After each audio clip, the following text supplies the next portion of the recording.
Welcome to another episode of Grief Talk, everything you want to know about grief and more.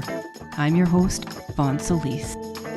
As an author, life transformation coach, online instructor, and bereaved mom since 2005, I'll be bringing you great content that is informative, inspiring, and practical. Whether you have suffered a loss or other adversity, stay tuned and tapped in as I cover a variety of topics to help you get where you want to go on your journey to heal and grow. Today's guest is Diana Cortese.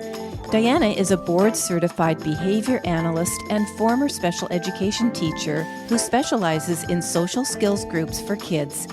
In 2017, after years of experience developing and facilitating social skills groups in public schools at every grade level from preschool to high school, Diana created her own private social skills groups, South Bay Kids Connection.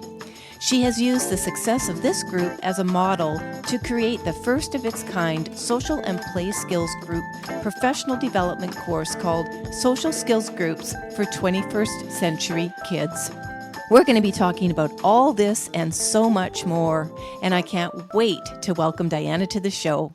Okay, so welcome to the show, Diana. I'm so excited to do this episode. And for my audience, Diana and I have known each other for a little over a year in the business world. And as a result, the reason I invited Diana on this show, but I should first say welcome, Diana. Thank you so much, Vonne. Thank you for having me. I got too excited and started talking about the episode. But anyway, when you and I met, Diana, not long ago, you mentioned a problem in your community, and we got into a talk about how it doesn't matter the affluence of the community, affluence or lack of affluence. There were some suicides that rocked your community. And while this episode is not about suicides, it is about social skills. And as I mentioned in the introduction to this episode, Diana is a board-certified behavioral analyst with years and years. Well, I don't want to make it sound like, years and years and decades, but several years experience as an educator with, I believe it's special needs, and you'll elaborate on that, Diana. So I had a little conversation. I got very excited to invite Diana onto the show, Grief Talk, everything you want to know about grief and more, because this falls into the and more category where I believe social skills are hugely important. We're also going to be talking about this.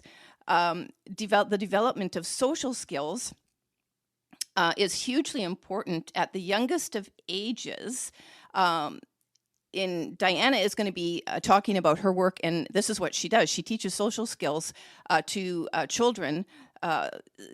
Basically your ages are 4.5 to 10 to 11, a very critical period. Again, you're going to elaborate on that. I'm not the educator here. But the reason, Diana, you and I clicked is because I shared with you, and I've talked quite publicly about losing my own daughter to suicide in July of 2005, and she was 22.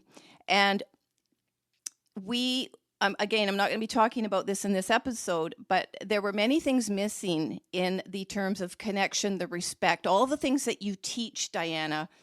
She unfortunately didn't benefit from in her circle, and we will elaborate on, kids who are shy, kids who have special needs, kids who are different in any way.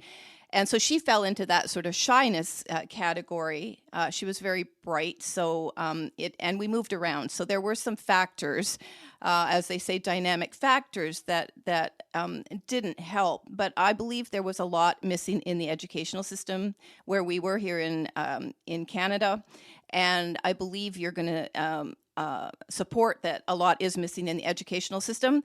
And we're going to have a little bit of discussion about that towards the end, maybe even in the beginning, about what can be done to change this, because I don't think it's an isolated problem. I don't think this is an isolated problem to one community, one type of school, I think, and one country. I think this is a problem globally, but sticking to North America, we wouldn't have the difficulties in behavior, in bullying, in the huge amounts of suicides we have in children and teens and youth. And it starts somewhere. So, on that note, I'm going to ask you, Diana, to start with elaborating on the work you now do and how you got into it. Thank you. Yes. So, as you mentioned, I am a board certified behavior analyst, and I'm also a former special education teacher. And like many people with these titles, I've worked with kids, various ages, in various settings. And my most recent career opportunity was working in a public school, which I absolutely love. That has always been my dream job, and I was so happy to be there. And it was really great while I was there. But what I found out when I was there is I would sort of follow, I got the opportunity to work from preschool all the way to high school. And so I could see the children progressing through the grades. And I had a unique opportunity in that way that I wasn't I wasn't in a teacher role per se. So I didn't have the same grade. I actually worked with the same kids year after year, but sometimes in different schools. And one thing that kept coming abundantly clear is that we just were not prioritizing the social aspect of these kids. And we had the intention to do so, but I don't think we realized it's a complex subject and it needs so much practice and it needs so much emphasis. And I realized that was what was missing, because once these kids graduate from preschool and they're even in kindergarten, first grade up, those teachers are busy teaching academics. There's a lot of pressure on teachers. There's a lot of standards that teachers need to meet. And there just isn't the space made in the academic, in the classroom to work on these skills. So I could see the impact that this was having and how it just gets increasingly harder to intervene the older you get. Of course, you can and you do and you should, but it does get harder as you go. So I thought, I need to take this upon myself. I also, as a mom, I had small kids at the time, and I was noticing just how competitive our culture was getting and how socially I just felt like the social dynamic was one of competition. And I really wanted to take that on and shift that narrative and make it more cooperative.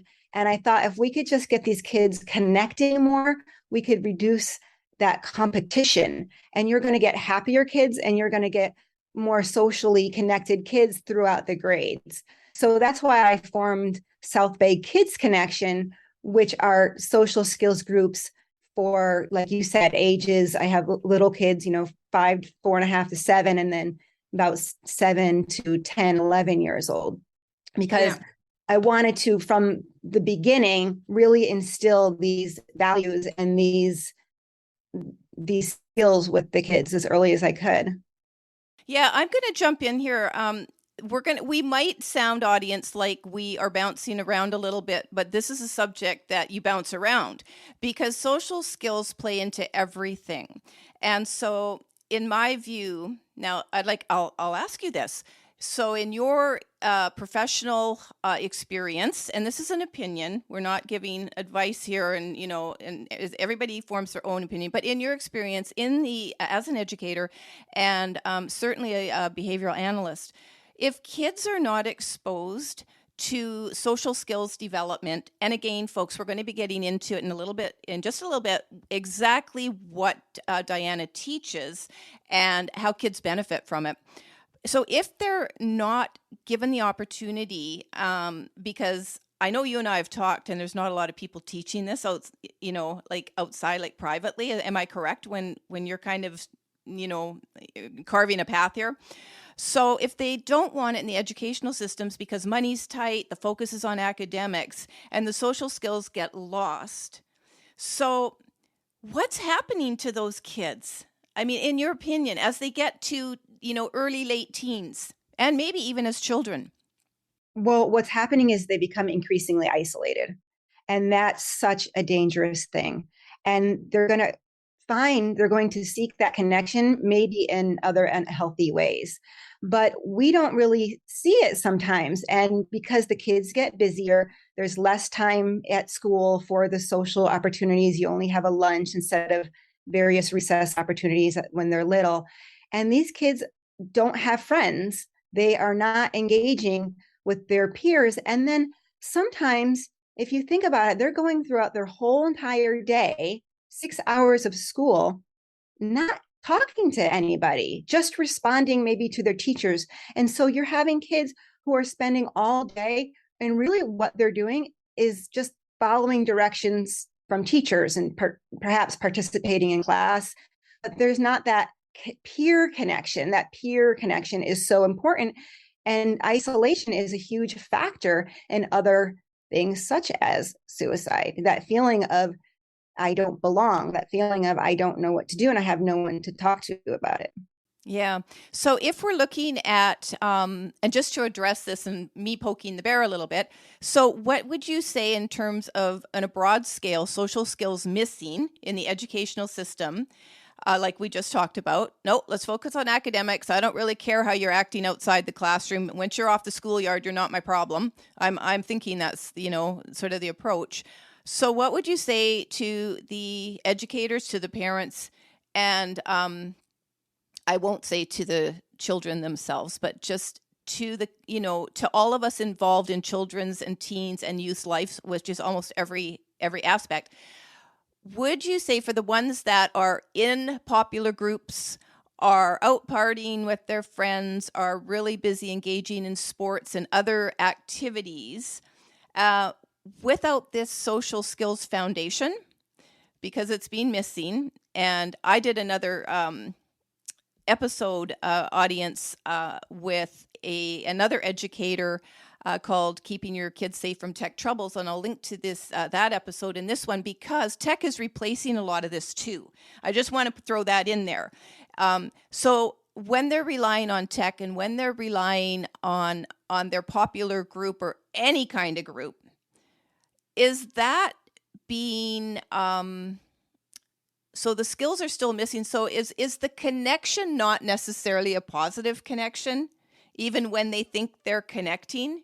You get what I'm saying?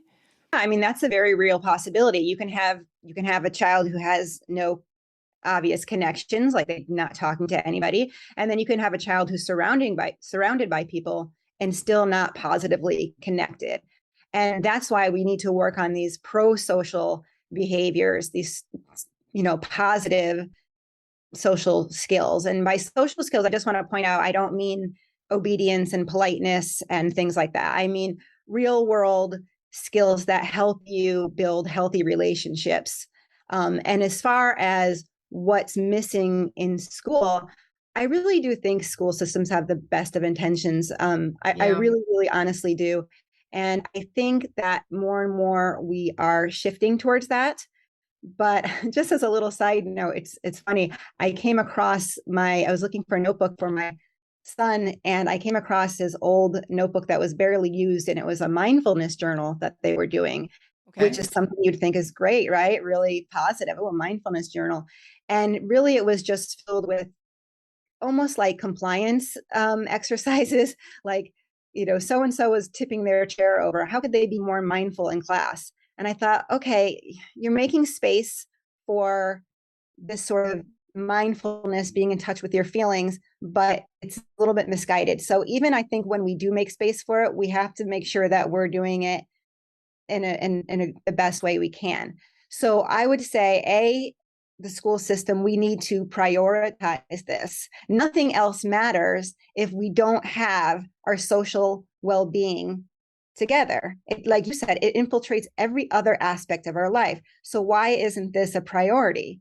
And I think we just need to make room for it, just like you make room for other subjects. It could be another, even though it permeates, could be another subject. And working on those healthy skills, working on kids feeling comfortable enough to share about each other. And once they are relaxed with each other, they're going to get to know each other. Sometimes because they're not given the opportunity to be in situations where they can connect, where they can be relaxed and just play together or do a leisure activity together or just talk, then they end up just not knowing each other. But the more we can find common ground, the more the kids can find common ground with each other, the kinder they're going to be to one another, and the more they're going to look out for one another. So it's really just giving them lots and lots of opportunities, lots and lots of practice.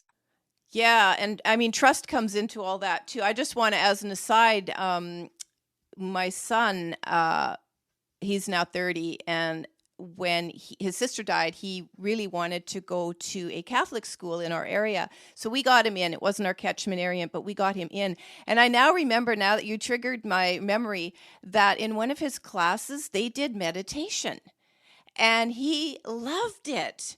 And I think this was a very one-off, unique situation with one teacher that decided, no, we're going to stop, we're going to pause. I don't know if it was 5 minutes or 10 minutes, but I remember they did that. Maybe it was once a week. I don't remember if it was every class or once a week, but I remember him now saying it, and everybody loved it. So these were high school. These would be, grades 10 through 12. So it can be done. It can be done. And so I want to jump in here. And I do know from talking with you and looking at your site, so your group, I want to get into what you're actually teaching as, you might be calling them social skills, and we might know them as social skills. We might also think of them, because you're breaking ground here, as social mindfulness. We can think about it in a lot of different terms, because I think you have said before, we don't understand the word skill necessarily in relation to social. So we'll try help the audience and educators, if there are any educators watching or listening this, really understand what this approach is all about. So even to maybe personally adapt it in the classroom, if you can't have a systemic change.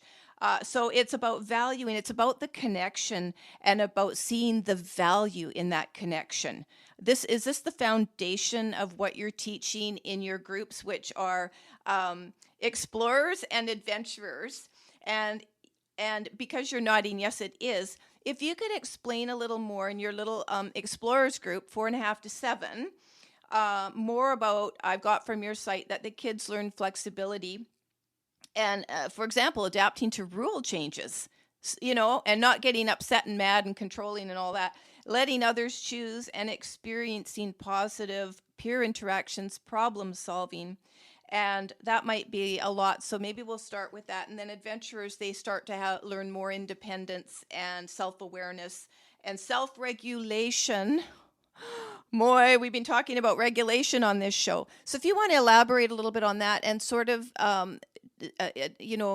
share with the audience what these kids are doing to learn these skills. Right. So social skills, you can also think of it as social emotional learning. That's a term that's pretty common these days. But it's the same sort of things, because I feel like they are skills, and they're just as important as math skills. So there's nothing wrong with social skills. Sometimes people think that's about like being polite and how to conduct yourself in public. That's not what I'm talking about. It's relationship skills, right? Yeah. So in my group, and both the explorers and the adventurers, the overarching themes, each group has the overarching theme. And if to break it all down, it would just be for them to discover the joy of being with each other.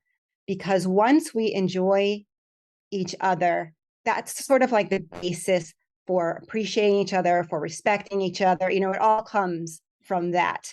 So how we do that in the explorers group, which is the younger kids, is they have goals like, I want them to be more socially aware, more aware of their peers, more self-aware, meaning how do they interact with other people? Do they know themselves? Do they know what sort of gets them upset, what doesn't get them upset? And the way I do this is I have a variety of cooperative tasks, cooperative like crafts, cooperative games, but it's not in a lesson format. So what I do is, if, for example, we might do like a scavenger hunt together. Okay, so I don't just give the kids a little list and each one gets their own list. No, they either pair up or they go in threes. One will carry the bag, one will have the little sheet, one will have the little dry erase marker. So they're working together, and they're going to work faster. They're going to find more things. It's going to be more enjoyable because they were working together. So my goal is every activity that I think of, how can this activity lead the kids to realize like, wow, that was such a fun activity that I did with so and so and so and so. Not like, oh, I did it first. I got all the items first. That's not what I want. If we do a building activity, like we recently did the little marshmallows with spaghetti, dry spaghetti, they have to work together and they make it a puzzle, and then they can use their imaginations and build it as high as they want, because I want them to have fun together.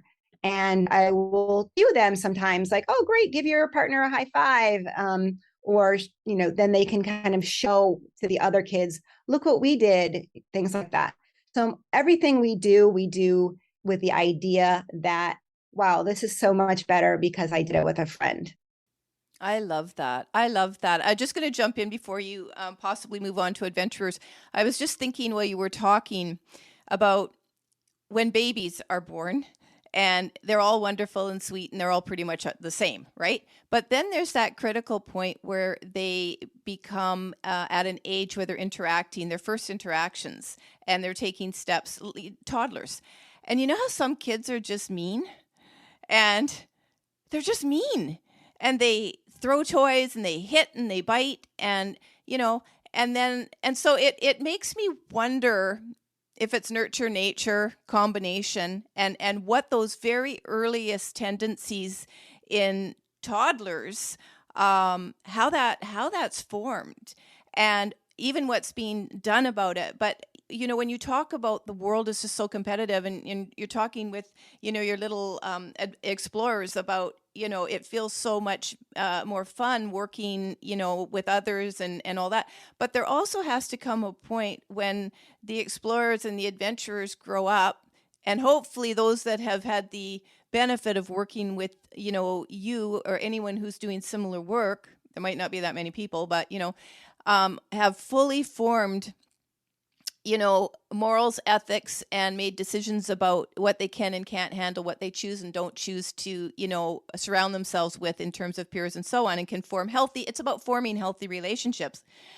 So I want to just, I want you to talk, but about the adventurers, but which leads to this question. So this is where they start learning self-regulation and independence. So how do they shift from they're really young and yes, I want to play with my friend, to that age where it's instilled in us to be competitive? So with your foundation of training and being independent and having that agency and autonomy, and yes, respecting and seeing the value of peers, how do they maintain that? If you could, elaborate on what you're doing with the adventurers, but then how they maintain that in a culture that is completely competitive, if not a world. Right. Yeah, such a good question. So, in addition to teaching the kids or showing the kids that look how beneficial it is to cooperate with your peers, like you referenced earlier, another big thing we work on is being flexible. Mm-hmm. And within that flexibility, yes, rule changes. A lot of the kids I see are sort of rigid, have rigid patterns. And I want the kids to see that it's okay to accept new ideas. It's okay to accept new people. You don't have to be best friends with everybody, but you just might find out that you like it even better, this new twist that your friend wants to put on the game. And the more we do that, that's why I said before that we need so much practice. This is not, okay, come have a lesson. We're going to do this for 4 weeks in second grade and then hope it sticks. This is a lifelong process. And I really think that's how we have to change the culture, because we want these kids to grow up and be that change. This is something we need to work on day in and day out. I may have my group, but I have really great communication with the parents of the kids in my group, and they are amazing. They are all in, and they come to my class and I do these activities, and I have the benefit of having the peers there that the parents don't necessarily have, right? They only have their child, and maybe they don't even have siblings. But those parents are carrying over what we're doing in group in the sense of, working on these skills and contriving play opportunities maybe at home that they can work on self-regulation if they lose a game. And we need to just really give the kids such a solid foundation that they're going to grow up and remember that. And hopefully that is what's going to shift this competitive culture, also shifting the mindset of the parents. Yeah. So here's my question. Actually, though, before I get to my question, I just want to ask for your adventurers, what sort of activities are they doing to learn independence and self-regulation? I'm really always curious about the self-regulation and the self-awareness, which kind of goes hand in hand, in my opinion. So what sort of activities do you do with these kids? Right. So the adventurers, being a little bit older, they do a little bit less explicit gameplay, but I do play games, just more advanced games with them. A lot of things that I do a lot of role playing with them. And so we take scenarios that may happen to them or that may have happened to them. And I will divide the kids. Some kids will role play it out, and then the other kids are watching. And after the kids role play it out, I ask the audience, the kids who are watching, what did you observe? What do you see? And one very important thing in my groups is that there's never a correct answer. There is never, I'm not looking for anything in particular. I'm looking for their thoughts. I want to reinforce the idea of them exploring what they think. It's fine. Everything is valid. Yeah. So that's really, really important. I do not want them thinking that I need to act this way in this situation, because that's impossible. And that's why social skills are complex, because they are context dependent. What's appropriate in one context is inappropriate in another. What's appropriate in one culture is offensive in another. So this is about how are you feeling? What do you think? Has this happened to you? So that's what the audience would look at in a role play. And when the kids are actually, acting, I ask them, how did you feel when this happened? So we might have a scenario, to give an example, of someone cuts in front of you in the lunch line. What would you do? Would you, so we work on how could you self-advocate? There's no one good answer, but there's many things that we could explore, right? How would you overreact? And sometimes we do activities where we work on, what would be an overreaction in your opinion, right? Maybe hitting somebody, that would be an overreaction. That would depend on what the group thinks. So we work on a lot of skills through that, and that just generates discussion, that generates self-reflection. I ask them, has this ever happened to you? Because what happens is it just takes one kid to say, oh yeah, that did happen to me. Like I got picked on, or, and then the other kids feel safe enough to say, oh yeah, me too. And that's okay. It happens. Right. And they're not looking to me. They're looking at each other, because I want them, this is their group. Yeah. Another thing that I do with them are sometimes more teamwork activities, but more building. So a recent activity I did was I made like a cup structure out of those red Solo cups. And I took a picture, and I gave them each distinct roles. Like, one of you is going to direct this. One of you is going to be the one who's building. One of you is going to be the supervisor, and they're working together building the structure. So it's a little bit more advanced, but it's the same goal of, hey, we just did this, but we did it by working with each other. Yeah. So it's kind of the same goals as the little guys, but in a more advanced activities. Yeah, these are great. So I have a couple things I want to bring up at this point. Anyway, I got to get my thoughts clear here, but because I'm thinking a lot while you're talking, and I'm jumping ahead to them being teenagers and what they learned at 9, 10 years old, 8 years old, what they would do if someone cut them off in front of the lunch lineup, and what are they going to do when they're 16. And so I'm going to tie this in together. So obviously you can't make all of these changes by yourself.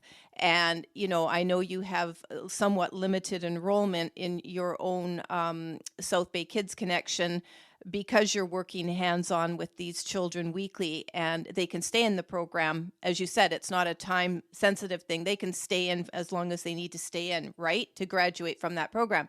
So it limits it unless other people are teaching sort of the same thing. So my question is, if I can relay this correctly, so when they get to teen, and let's just use the example of cutting in front of the lunch line. They're going to react differently at 10 than they are maybe at 16, unless these skills have been so embedded and they turn into very polite, yep, go before me. If you feel you need to cut in, great. Okay, so what, in your opinion and experience, keeps these in the in-between years? So as we said earlier, the culture starts to seep in, the environments start to seep in. So what happens to them in the years after they leave South Bay Kids Connection? And I mean, you can only speak very broadly to this. And the reason I'm bringing this up is not about South Bay. It's more about culturally. It wouldn't matter how many people are teaching these same skills up to 10 or 11. What happens, what needs to happen to keep it going right through graduation? What would need to happen in the education system to do this, other than praying, as most parents do, that they don't become a completely different human being as soon as they turn 15 or 16. And, hey, right? I think you have a teen. Do you still go through that? What happened? Where did my child go? So, yeah, so I know that's a bit of a loaded question, but it's so important to think about, because the social skills, it reminds me of an emotional intelligence. If you're familiar with that term, that became really popular, and I'm not sure if it's still circulating out there. And nobody knew what's emotional intelligence, emotional IQ, and all this stuff. And so it's sort of the same thing. You're building this thinking. I love this, because thinking. What are you feeling? This is what gives us agency when we become very firm and confident. And this takes, like you said, a lifetime, because we change. Our situations are dynamic, and things happen that force us to draw on different emotions and have different reactions, and so on and so forth. So sticking to a foundation here. So, yeah. So what happens to keep it going after they leave your program or any similar program? Right.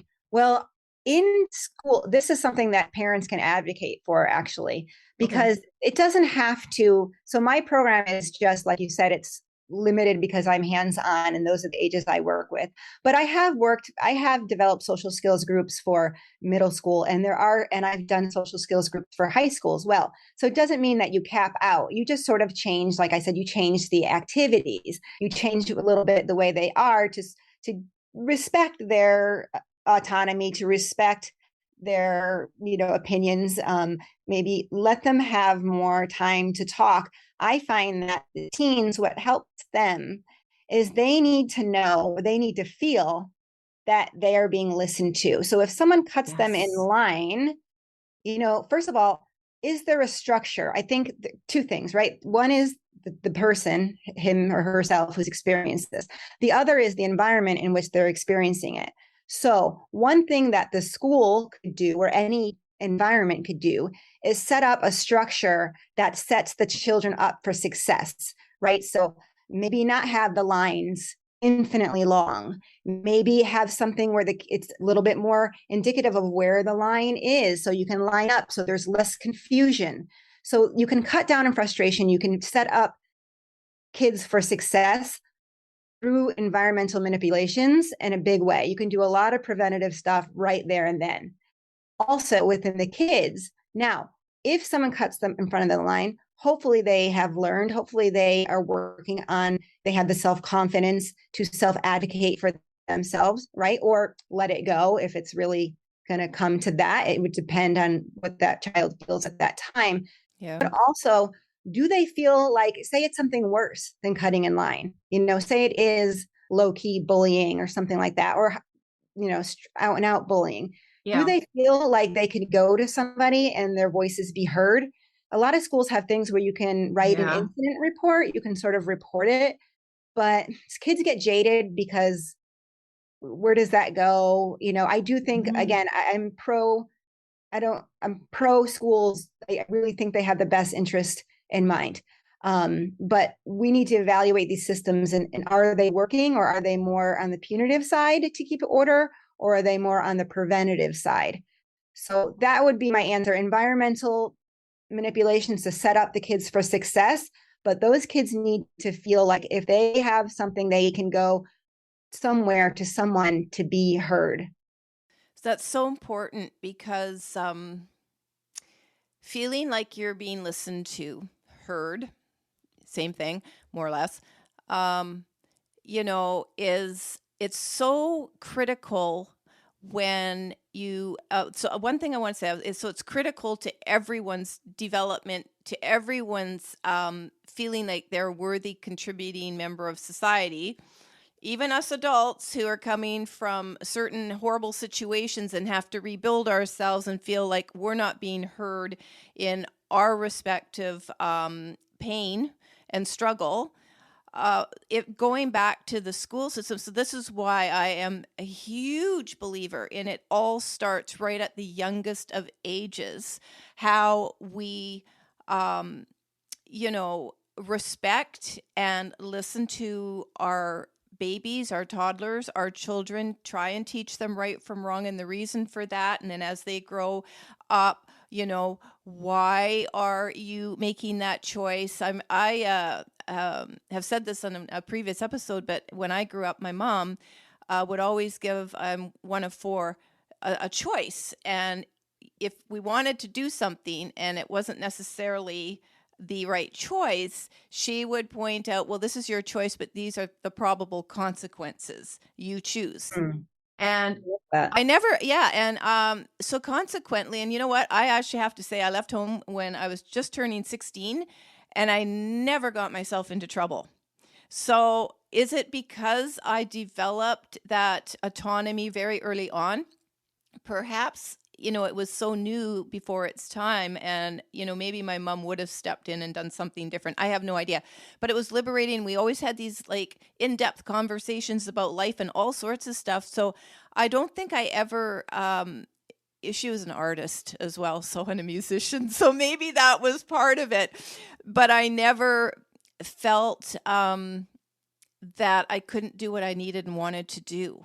And I always made the right choice. I stayed away from trouble and all that, for the most part. But, whatever I got myself into, I knew how to get myself out of it. That's only a small part of the childhood. And I'm not going to go into anything else because there was some dysfunction there as well. But in order to have, and so I, as a parent, did my absolute very best to raise really well-rounded, caring, people. But I watched both my children struggle in different ways because of different circumstances and being completely missed in the education system for the most part.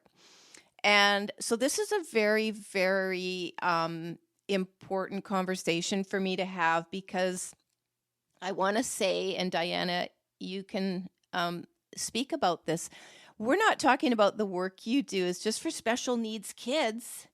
It's not just for, it's not for my kid. My kid doesn't have any problems. And I think parents, I might be overstepping here, but I think as parents, we all naturally, I had a wake up lesson. So this is me looking back and going, this is what I missed. I think we have a tendency to want our kids to be so successful that we don't want to really know about the problems.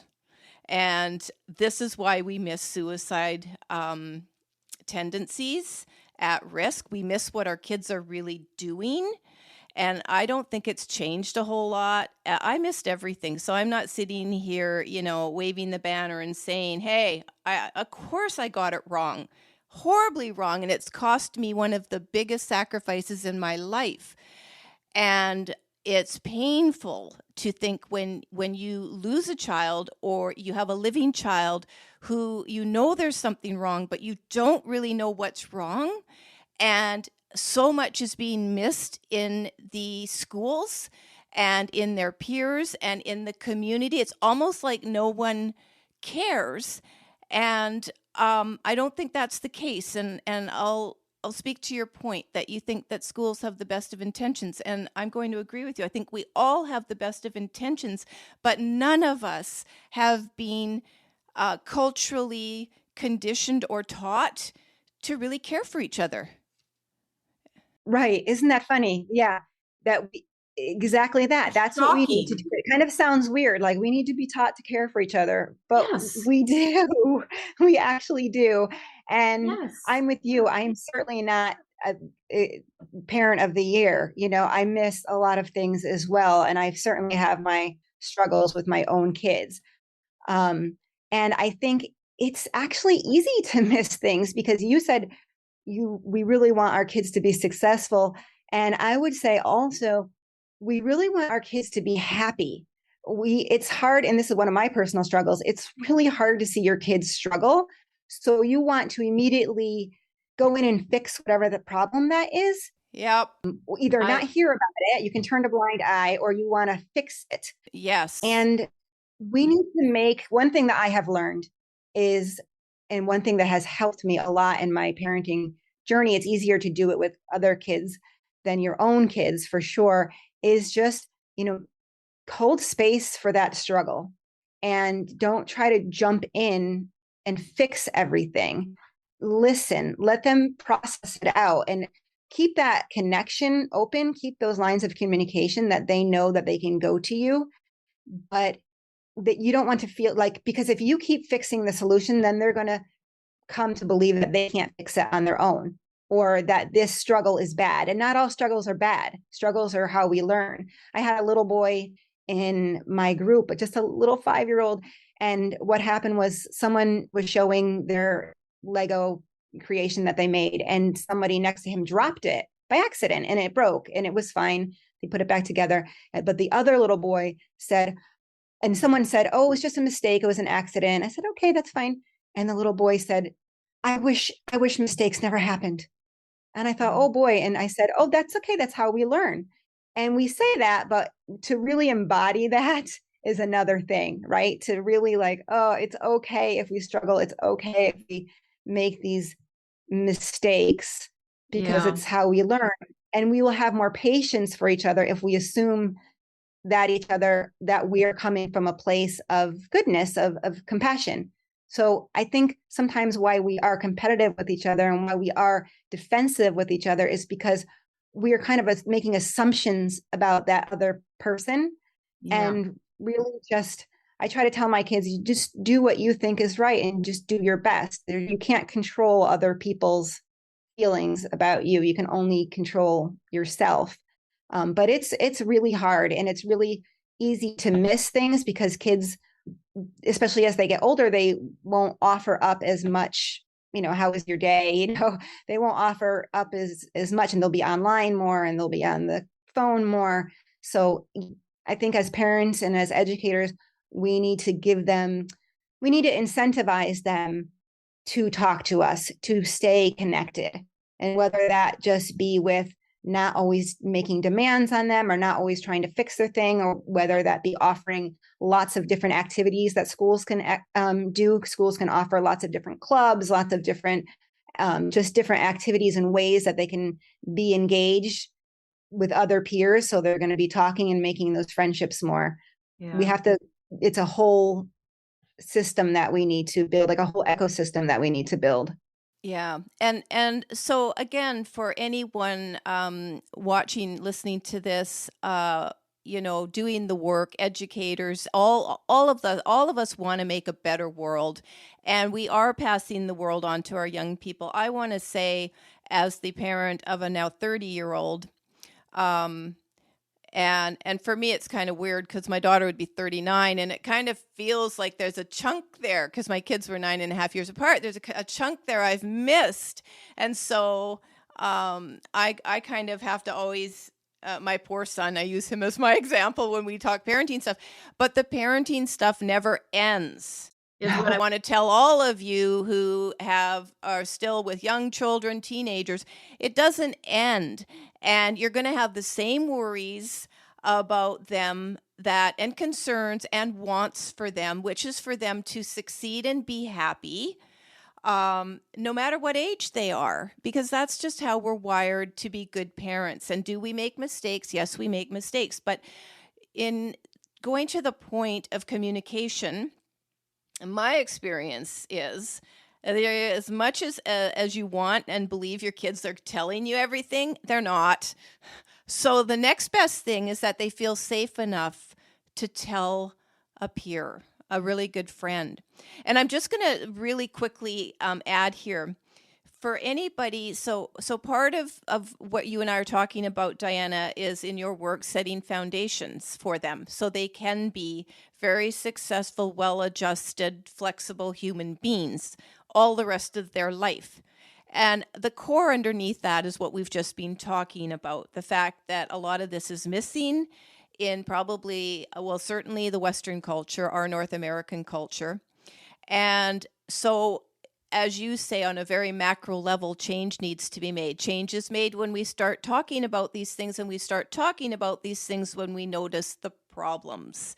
And this just happens to be the time in our lives where we've decided, probably the pandemic helped with this, we decided to start talking a little more about mental health and the things that people don't want to talk about, and suicide and all that kind of stuff. And it was really quite a taboo subject, really, for suicide until just recently. Very, very taboo.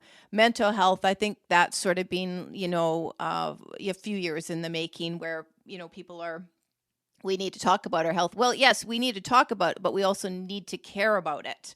And when we care about it, we do something about it, and we change systems, and we change our behavior, and so on and so forth. So bringing it back to the topic of today, which is social skills, I see the absolute value in teaching this as a foundation, having it trickle through the family, trickle through the kids themselves, so that when they reach the point where it's no longer being offered to them, one-on-one or in a very structured manner, it's ingrained enough in them that they have the autonomy to know how to think and understand it's okay to say what they're feeling. Exactly. They may not want to say everything, but I will tell you, I have seen some YouTube documentaries and read enough to know that for the kids that get in trouble early, our teens and youth, they're not talking. So this connection, they don't trust. They don't trust the health system. They're certainly not going to worry their family.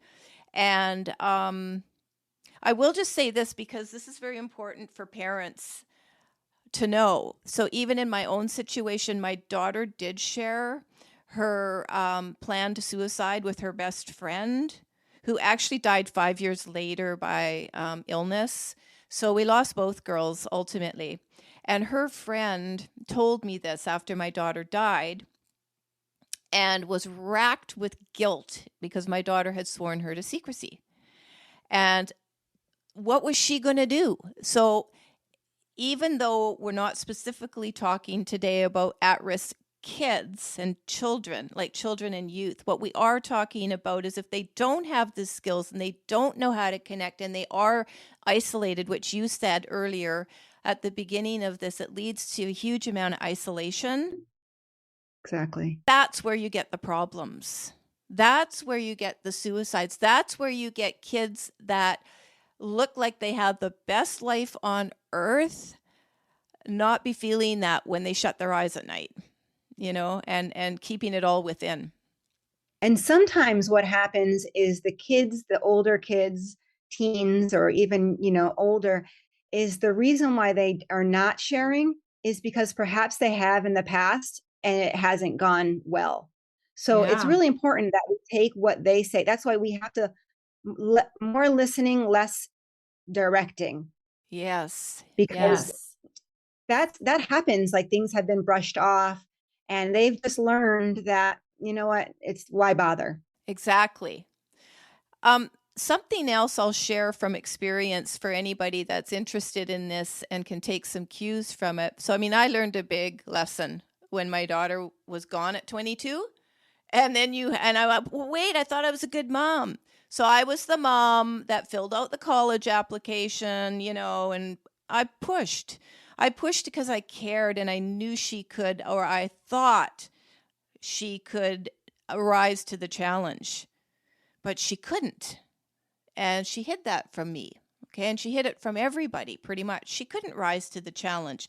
So I basically now refer that, in my own mind, I had a special needs child, not visibly, but her own brilliance. And yes, we all want to say we have brilliant kids, but she really was. She was in her top 5% percentile in the BC exams, where I live in British Columbia.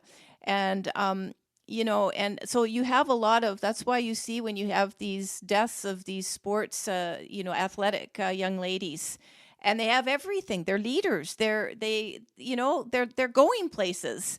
And then boom, they're not. Then they're not breathing anymore. They're not here anymore. And everybody goes, what happened?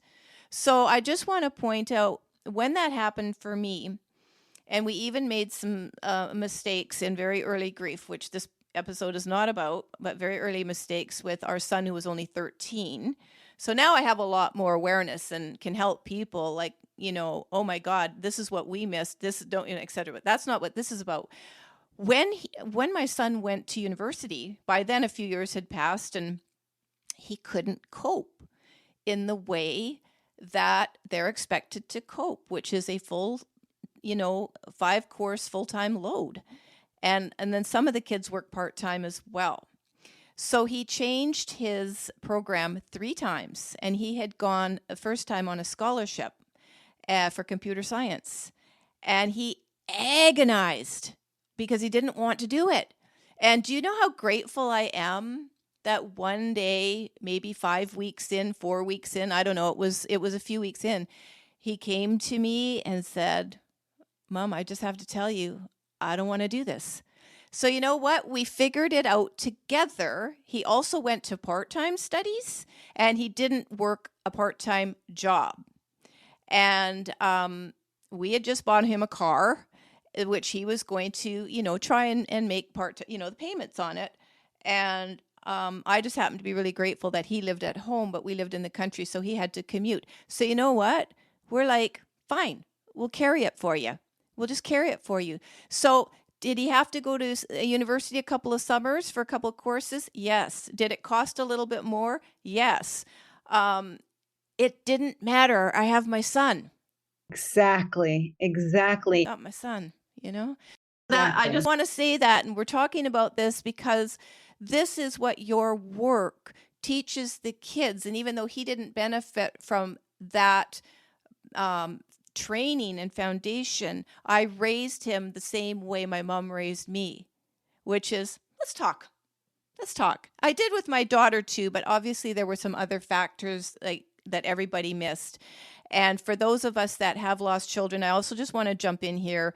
Don't beat yourself up. I'll do some other episodes on that. There's nothing we can do going back, but it haunts us. So you do the best you can when you learn what isn't working, and culturally a whole bunch of stuff isn't working. So Diana, you and I talking about these things today, keeping it in the training part of it and the very, structured part of it. And what happens even with or without that, we always have to be on guard as parents, guardians, educators, anybody, coaches, other leaders, anybody who has an active role in our children's life until they become adults and have to fend pretty much for themselves, but hopefully still make calls home and say, hey, Mom, hey, Dad, whatever. We have to care, and we have to be on guard for our own level of investment in how we're caring for and respecting others around us, including our youngsters. By the way, I have always respected children, always thought of myself as a guardian to my children, nothing more, in the sense of they're here for their own life. I'm here to guide them. I'm not here to tell them what to do. But that was a lesson looking back that I learned and adopted with my son. And just to add on to that, it's an additional difficulty of being a parent is you've probably seen this in your experiences, you can parent the same way. You have 2 kids or more than 2 kids, and you parent the same way, but you have kids who react differently because our kids are themselves, they're individuals. And what my 2 boys are completely different from each other. Yeah. Also, so but we have the same values, obviously, as a family. They're not 10 years apart, they're only 4 years apart, but they're very, very different. And some kids have what you might term as invisible needs. And that can be really, really challenging because it's not so outward. And you have your expectations should be, or you feel your expectations should be like everyone else, right? Like, go to college, get that job. I know you're smart enough to handle this, what you're saying, this computer science program. Yeah. But like you said, at what cost? So my big lesson for me as a parent and as an educator is always make sure try your best to know your child. And when you know your child or your student, if you're an educator, then you can meet them where they're at, not where you think they should be, but where they are. I love that, Diana, meeting your child where they're at, because they're always changing. And but in thinking back, the challenges that I don't know, what age do they start having to look at college applications? We call it university in Canada, but university applications. 16 now? Yeah, 16, 17. Yeah. So imagine, which you can, being asked, what do you want to do? What do you want to do with your life?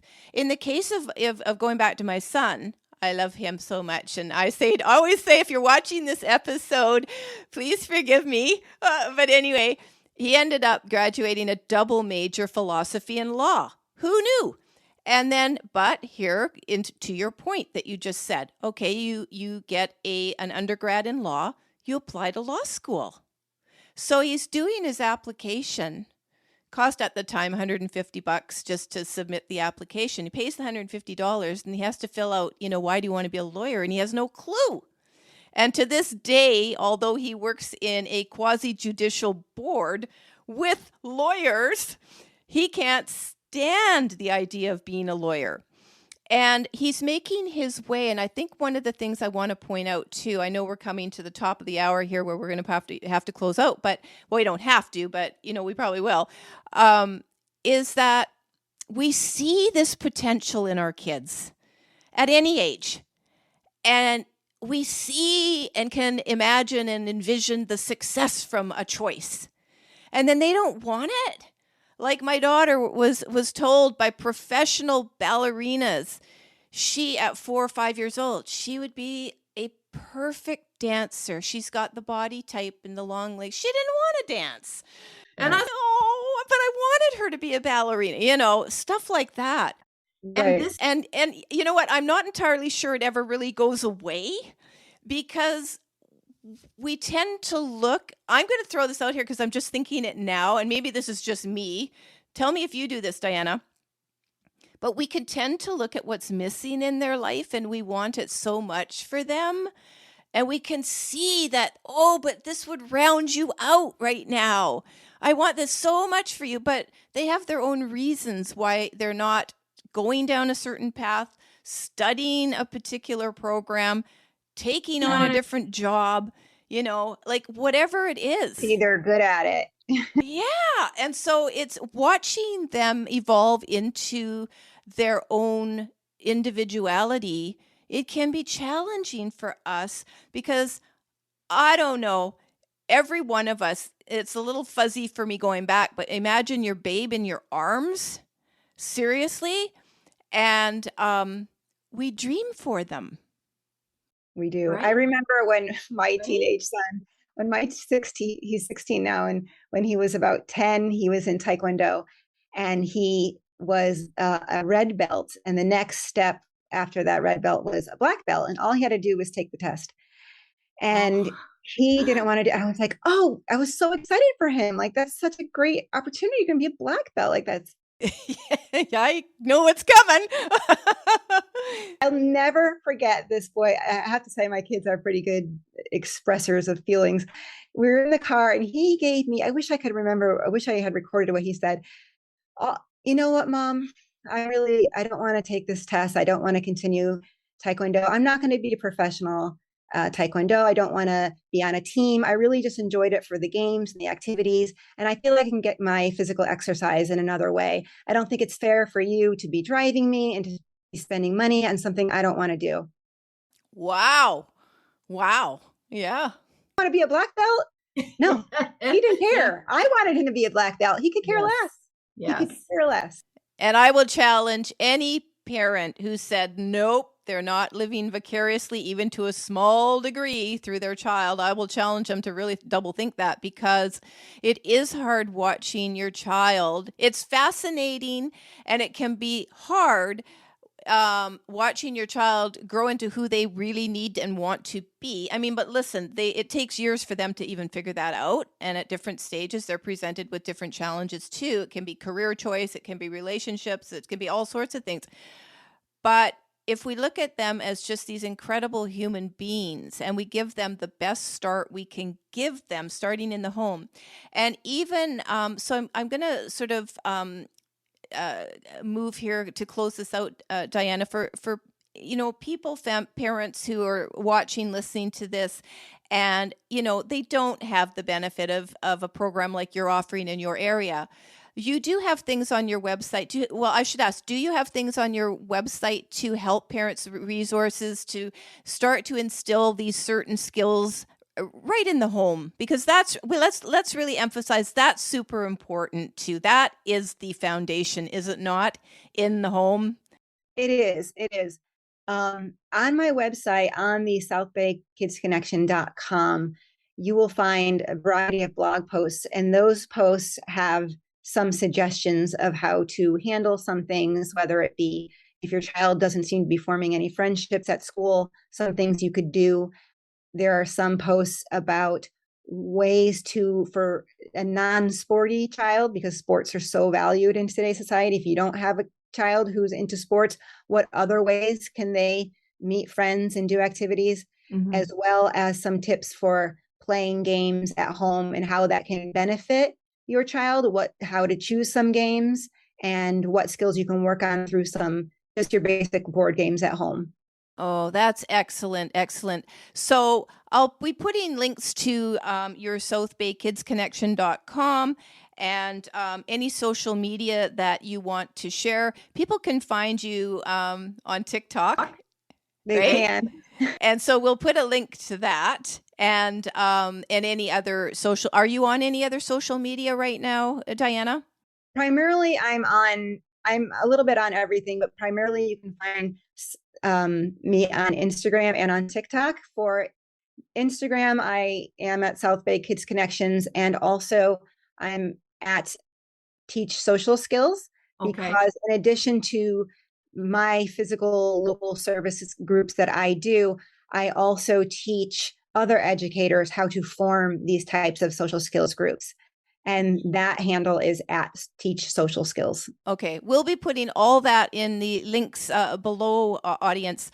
But just jumping on that point that, when you're teaching educators, that's so important, because it in addition to families, that is such an important foundational, starting entry point to all this stuff, and to keep it going. And let's just recap for parents: communication, and even find different ways. I used to talk a lot to my son in the car, and both my kids actually, and and just you find things, or even watch movies that have a theme, and then, oh, what'd you think of that movie, or things like that, but what were you going to say, Diana? Yeah, I was going to say, I like that where you said, what did you think about? Another good thing for parents to do at the dinner table. Hopefully, you have time to eat, together at least sometimes during the week. Yeah. I often advise parents to, even if they have to tell a little white lie, to come up with this happened to me today. What do you think? And because you're showing that you value their opinion, and you're reinforcing them expressing their opinion. Yeah. That's a little trick that you can use as well. Like, what do you think about this? Oh, I did this. What do you think? Yeah. And this is very different, parents, than being really stressed out and dumping on your kid your own problems. We don't want to do that. And that can happen for us. There's a line between being, a parent and think that they're your confidant. They're not. And they're not. And they want to have structure. I did learn this from my son's, traumatic experience. Ultimately, they want the structure. They want to feel safe. So what that they don't want to confide their deepest feelings to us necessarily. They want to feel safe enough that it's their space that it's their soft space to fall. And so I'm not going to espouse here, like parenting tips, but I am just saying there is a line that I don't think is worth crossing, telling them too much. Would you agree? Completely agree. Yes. Just a situation to get their thoughts, because ultimately, just like we want our kids to be happy and successful, they actually want us to be happy and successful too. And so they don't want us to be sad or stressed out all the time, because they will take those feelings on. Exactly. And so we can't close without saying some of their, well, let me ask you this. Do you think or know from other experts in your own experience that some of problems that occur in our children, teens, are learned behavior? Is some of it what they're seeing their own parents go through and how parents are treating each other? And, you know what I'm saying? Yes, I would say that's absolutely a possibility. It doesn't mean that if your child is experiencing difficulties, it's because of something you're doing at home. Right. You could be doing everything, quote unquote, right, and your child still has difficulties. Yes. Definitely the environment plays a role in helping or hindering whatever your child is going through. And why that's important, audience, is so for those of us who are adults, I'm going to say I'll still have times on the phone where my son will say, if I get a little too anxious, because I have a little anxiety, I think I'm going to have to hang up now. the anxiety, or in seeing him in June, to his mother and father, he said, "You've taught me what it's going to be like to be a parent." Okay. So anyway, you can have a little bit of fun with it too, but I still have to monitor my own stresses and keep it and chill and just take it down, because he doesn't like being around stress. He doesn't like being around conflict. He certainly doesn't. They don't want to be exposed to our crap. Right. And that never changes, in my opinion. Never changes. So it's a golden opportunity for us to learn how to be better people ourselves in how we're helping our children develop, in the way that we're helping our children develop all of these skills, right? Exactly. You have to emulate that you're also a lifelong learner. You don't have the answers. You're just trying, just like them. Exactly. So, Diana, it's been wonderful. This has been so informative, and we could probably go on and on about it. So I would encourage anybody as a parent do you have stuff for like teens, like younger people, to check your site out, or is it mostly the resources designed for parents and educators? It's mostly parents and educators. Okay, that makes sense. So parents, educators, follow up with Diana at southbaykidsconnection.com. And you do, I don't know if you want to speak a little bit about it, but you do have actual training and a course for educators, right? I do, exactly. That's teachsocialskills.com. Okay. And that is basically training and how to form the groups that I do. So through my experience, I've learned what works best, and I've distilled it down into a training for educators. That's amazing. And so it's teachsocialskills.com specifically for the course. And I know you're always updating. Well, maybe not always, but you do update that course periodically, right? Yes, I do. Yeah, so it's current. So educators, please follow up with Diana if you're interested in the work that she's doing and want to share this some way in your own classroom, in your own personal life. Diana, it's been wonderful again. Thank you so much for being on the show. It's been great, and we'll talk soon. I appreciate it. Thank you so much. Okay, thanks, Diana.